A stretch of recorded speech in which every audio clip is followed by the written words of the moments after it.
Hello, আসসালামু আলাইকুম guys. আপনারা সবাই কেমন আছেন? আশা করছি আপনারা সবাই খুব ভালো আছেন। আমিও ভালো আছি।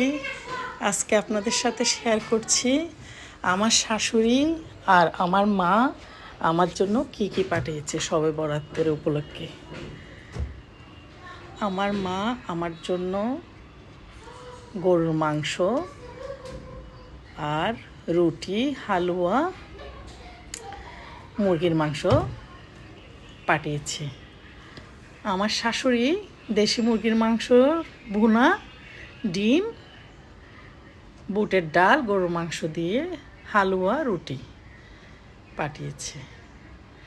আমার মার মাংস দিয়ে খাচ্ছি প্রথমে। অনেক মজা হয়েছে খেতে, মাংসটা অনেক সফট হয়েছে।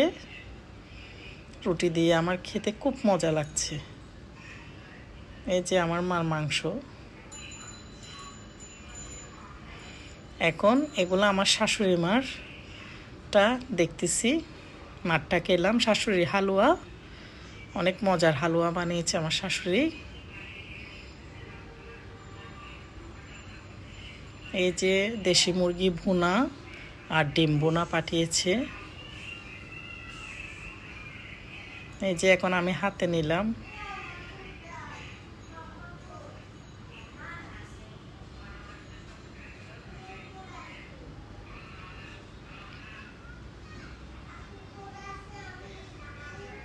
এই যে ডাল আর আলু দিয়ে মাংস দিয়ে রান্না করে দিয়েছে।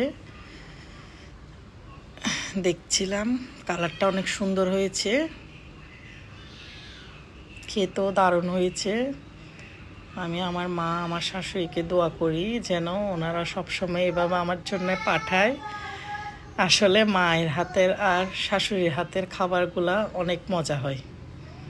আমরা তো বেসিক্যালি সবসময় রান্না করি, কিন্তু আমাদের রান্না আর মায়ের হাতের রান্না এক না। মা তো মাই, তাই না? এই আশা করি আমার ভিডিওটা ভালো লাগলে লাইক, সাবস্ক্রাইব করবেন।